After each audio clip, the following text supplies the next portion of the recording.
Bam, bam, bam, bam, bam. Where was the thrill? You go, girl. You're gonna be struggling. What was the point of this book? The mystery held me down. Hi friends, and welcome back to the final episode of catching up on all of my monthly wrap-up. Today's video is going to be my March monthly wrap-up, and it is actually not that late to be posting a monthly wrap-up. So without any further ado, I'm gonna head right into the reading statistics. March, as I have mentioned previously, was a fairly slow reading month for me, with only 6 books read, coming out being around 2,128 pages. In addition to this, I did end up rolling over 2 books into April, and as for my reading trends for March, a lot of the days I did not read over 100 pages, which I don't think is the norm for me. I feel like usually I would read around 80 to 130 pages a day, and it seems like March I just really slowed down on the amount of pages and the amount of books I read. Honestly, there's probably a good reason for that, as you guys can see on the screen. I had a fairly average reading month with my average star rating at 3.17. Might possibly be the lowest it's ever been since I've started recording my reading data. Seriously, if you take a look on the screen, there's not a single book that was ranked in the 5-star category. Though, if I have to be honest, I think the naturals could have leaned either way, so I ended up tagging it under the 4 stars category. But honestly, I think it could be 5 stars if I really wanted to, but what's done is done. Let's move right on to how much money I saved for the month of March, and I saved a total of $47.99 with 2 books from the library and 1 book technically free from scouring my husband's bookshelf. Moving right along, half of my reads in March were a mix of audio and digital or physical, and 33% being purely audio. And wow, seriously, this makes a lot of sense because it seems like the pacing of the majority of the books I read in March was slow, like slow.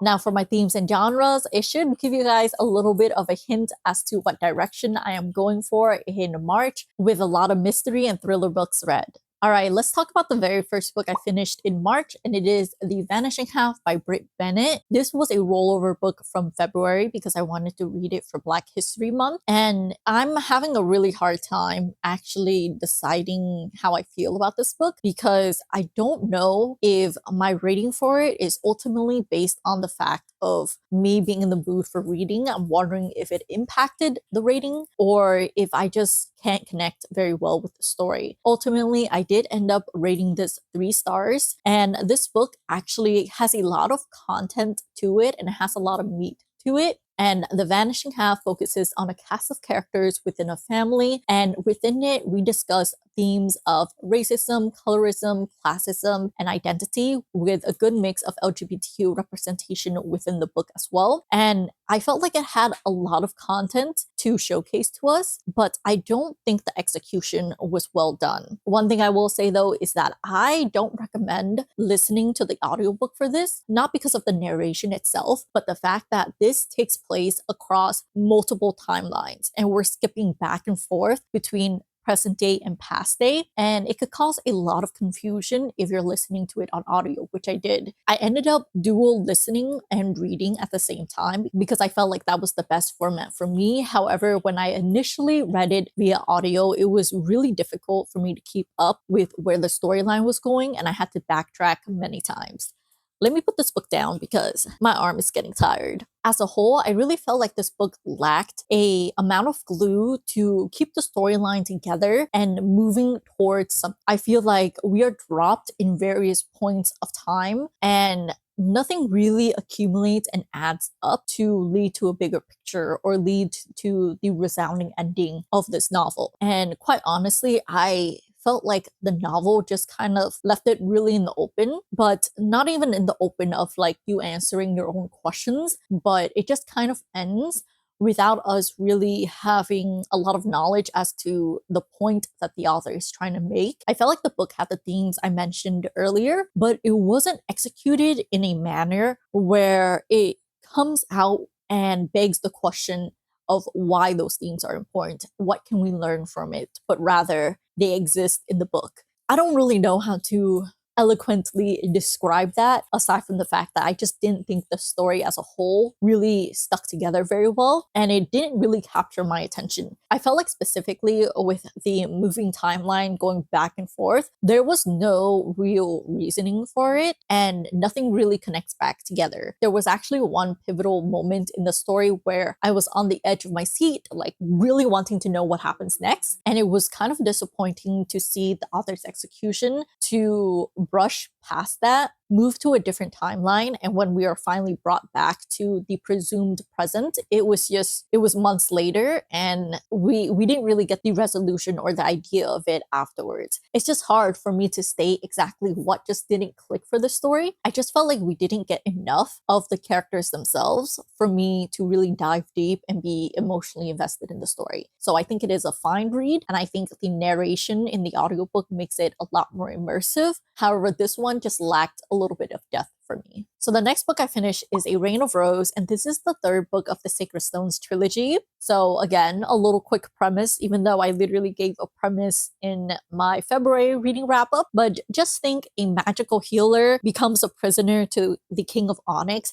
and this King of Onyx is notorious, bad, starting wars across the continent. And it's an enemies to lovers, all right? It's a fantasy enemies to lovers. What do we find out? What do we know? That all gets answered in book 1 and book 2. Things start escalating, mysteries are being solved, and then our main heroine is a really big focal point for book 3 and how she's going to stop this impending doom and this war that's going to happen across all the kingdoms. Kind of simple, kind of what you expect out of a fantasy book. And in terms of the whole trilogy on its own, I felt like it was nothing new. It is a daddy fantasy book.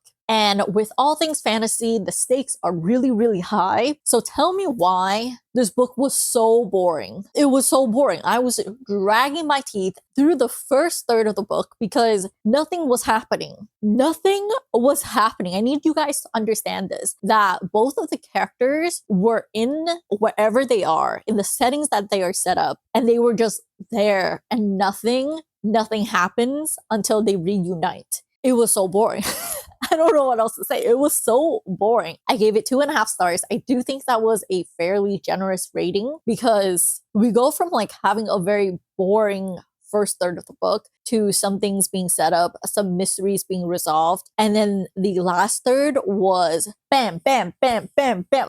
I'm like sitting there, I'm like, how many things can happen in a span of a couple of pages? And the answer was a lot. A lot. This book was a roller coaster in terms of event. You have like the really slow ascent to get to a certain point so that things can start happening, and then you just have that dramatic drop. And the problem here is that the slow ascent didn't feel like it was necessary, didn't feel like it was thrilling or suspenseful. It just existed to fill up a third of the book. That's really what I felt about this. And also, this book once again hones in on that SA trope. And I don't know how I feel about that because while she doesn't get SA'd, it is very, very, what's the right word? It is used as a plot point to put her in a scary situation. And I don't know, man.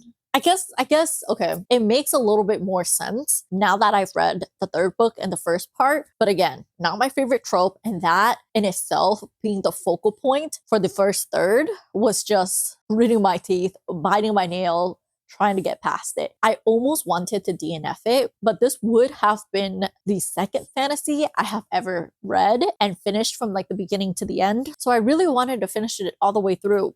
What can I even say? It's the third book of a series. It was disappointing. Let's leave it at that. Okay, let's move on to one of my highlights for the month of March, and it is going to have to be The Naturals. I ended up buddy reading this with Chelsea at Libraries and Lattes, and we both ended up giving it 4.5 stars. Remember how in the reading statistics portion, I said that this could have been like a 5 stars? What I meant by that is, you know how Goodreads, you can click on it and it will drop down like 4, 5, 3, 2, 1, and it doesn't let you do halves. Well, I could have put it in 5, but I felt like this was closer to 4.25 than it is 4.75. So I rounded it to 4 for my reading graphics and Goodreads itself.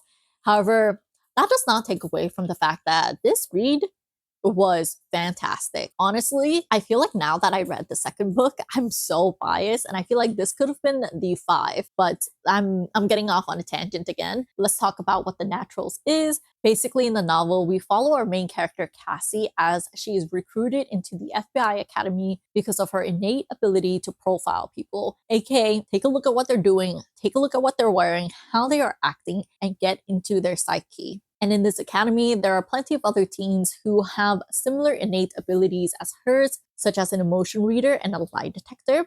Of course, with them being in the FBI Academy, that means they are actively working on cases. Turns out, one thing leads to another. One of these cases hits a little bit too close to home, and our poor girl Cassie is tangled up on it. I think that's the best synopsis I've ever given. And while this is a YA book, the writing itself doesn't feel like it's YA. I felt like this book did an amazing job with its mystery and twist. I love it when there's a good twist that hits you unexpectedly, but then there were also clues scattered throughout the book to allow you to reflect back, go back to the previous pages and add things up such that the twist makes sense. You know me, I don't really like my left field twist, and I think this job does a phenomenal job at creating an unexpected twist, but still really, really satisfying. Also, bonus points, what really kept me in this is the initial subplot romance. I cannot deny it. I am a sucker. I am a sucker for subplot romance. No, not a sub. I am a sucker for romance, and the romance roped me in. The mystery held me down.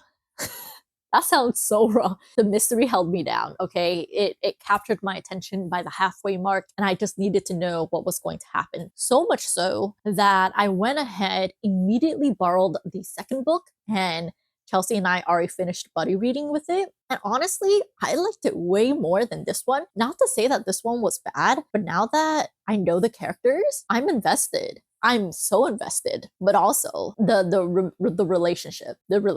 I like them as a couple, but it wasn't the original couple I was rooting for. That's all I'm gonna say. So moving from one buddy read to the next buddy read I did is Gone Girl, and I did this with Brooklyn at Brooklyn's Library. I believe she gave this book 5 stars. However, I'm gonna have to go with 4 stars because you cannot make me. You cannot even pay me to like the main male character in this book. It's a 4 stars out of spite because of how much I hate him. I gotta give credit though. The author really knew how to make a really bad male character. Like bad in a good way. Like bad as in you hate him and you wish for his impending demise, but I just hated him so much that I couldn't enjoy it, especially since the majority of the POVs are in his perspective. So imagine my mind, the first 3 or 4 chapters, just reading about this guy and not being able to relate or even sympathize with him whatsoever.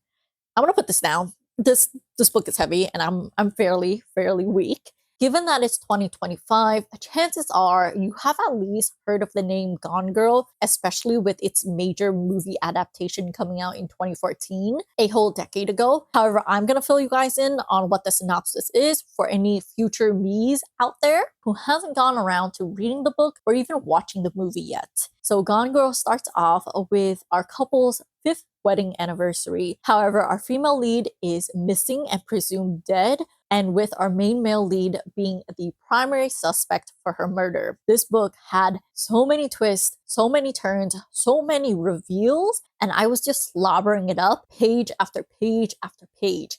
And this is coming from someone who knows a pretty big major point of this book. And even though I knew a major plot point of the book, it was still so thrilling to read through the pages, pick up on the clues, and understand exactly why such things had occurred. It was an amazing experience, and I highly recommend it even if you think you know the major reveal, because genuinely, the experience of reading it is entirely different than just knowing the reveal in the back of your head, because there are things written in here that I just did not expect. I will have to say, at the halfway point is when I truly realized that things, whatever I anticipated and expected and positioned myself to understand about the big reveal, was actually just the surface level. And there was so much more to the story than that. So yes, this was an extremely well done book. I thoroughly enjoyed it. I did feel like the ending fell off a little bit for me. It wasn't quite there. I just wish we ended it a little bit earlier, but it didn't take away too much from the book. The only thing that took away from the book is the fact that I had to sit through the main male lead's POV. You cannot pay me to like that man. Period. Okay? So with 2 awesome mystery thrillers read, surely the third one wouldn't be that bad, right? Right? Right? I don't know why I did that with my face, but the third mystery thriller I read is Home is Where the Bodies Are, and I actually picked up this book from my Quick to Judge book tag. Y'all, why didn't I DNF this book? I know why, because I purchased this book. So I felt the need to finish it, and it was a disappointment. Where was the thrill, Miss Rose? You said this is supposed to be thrilling, suspenseful, horrifying, and I felt none of that. You know what I felt about this book? Discontent, bored, and wondering why you had 4 POVs. Why do we have 4 POVs? And in what world did we need all those 4 POVs? Zero. We only needed 2. We only needed 2 at the most. And honestly, if you scrapped away one of the POV, you could have made this into a much, much better, suspenseful, thrilling story. Let me tell you what got me hooked onto this book, because if I give you the synopsis and you don't think it's thrilling, then maybe it's on me. But if you do, I want a refund. This book genuinely made me think about going to Costco and demanding a refund on a book that I purchased over 6 months ago. But I won't do that. But I definitely thought about it. So the synopsis of this book is that 3 estranged siblings who finally reconnect after the passing of their mother. And as they come back to their childhood home, they start going through the parents' belonging and comes across a VHS tape. If you don't know what a VHS tape is, I'm old. If you don't know what a VHS tape is, it's probably for the best, because this VHS tape contains a clip of their father covered in blood, asking the mother, who's currently holding the camera, to help him cover up the body of a dead girl who was presumed to be missing 2 decades earlier. It is an enticing premise because we have a lot of what, who, why. There's a lot of potential unpacking to this, but we didn't get any unpacking. We just got a lot of messed up sibling rivalry, bickering, and bantering, and not even in a good way. It was just so frustrating to read, and at no point did I ever feel the suspensefulness or the thrill of this book, because the father, as far as we know, have been missing for 7 years. So really the story focuses around trying to figure out whether or not they should go public with this information and give closure to the family, instead of the constant fear of the killer being out there. Of course, there's the question of, why did the parents do this? Why did the parents cover this up? But it really wasn't focused around much, especially given the fact that the mom already died. Again, the level of threat just plummeted, and it's just really a story about siblings bickering over whether or not they should go forth with this information and give people closure. But I will say there is the suspense and thrill factor at one portion of the book, a very slim and small portion of the book, and then immediately we resolve it. Like with a blink of an eye, it's resolved, and then the book ends. We have all of that yap, and then a portion when things are happening, and then immediately resolved within a page. I'm not kidding you, it ends on the chapter, and then the next one you flip over, it's already resolved. It's just the twist. I will give credit where credit is due. The twist works. I think it is a valid twist. I just think it would have been done better if whatever happened in that small segment that I talked about happened way earlier on in the book. So it raises the stakes, and the realization of the siblings rises to a whole other level, because what happened at that portion begs a bigger question of who done it. And they just resolved it. Like, why? What was the point of this book? What was the point of it? I could have just read the first chapter, skipped to the end, and bada bing, bada boom, bada bam. Yeah, I want my money back. I did not enjoy it. 1.5 stars. Should it really be 1.5 stars? I guess I liked the twist enough. I thought it was a really well done twist. I just wish the execution and the implementation of it was better. But this story could have been non-existent if the mom was a little bit smarter about her will.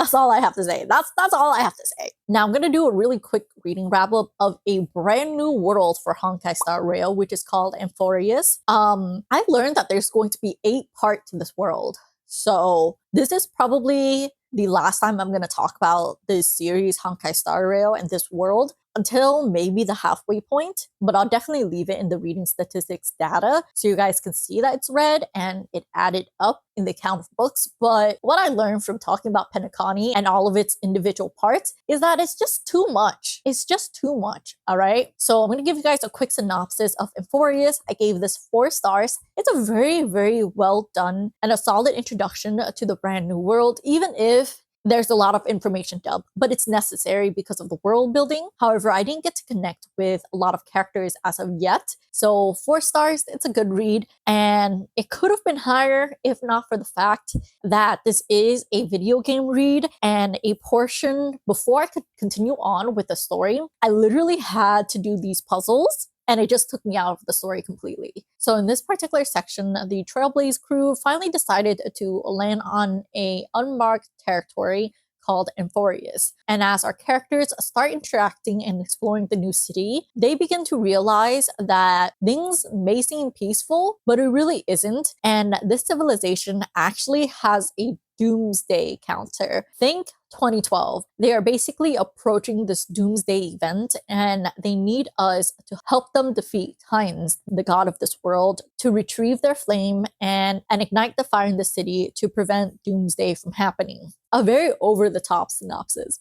A very vague and over-the-top synopsis. Genuinely, it was hard for me to even really pinpoint and pull out the little details of everything that was happening as I was playing the story itself. But you can really think of this area very Greek mythology inspired with these titans. And in this particular arc, we actually learn and defeat the competition and strife titan, and we were able to retrieve its flame. It's definitely just the very beginning of the story, but nonetheless, it was a very enjoyable read, except for the fact that they made us play puzzles between big climatic event, which took me out of the story and lost it a solid 5-star rating.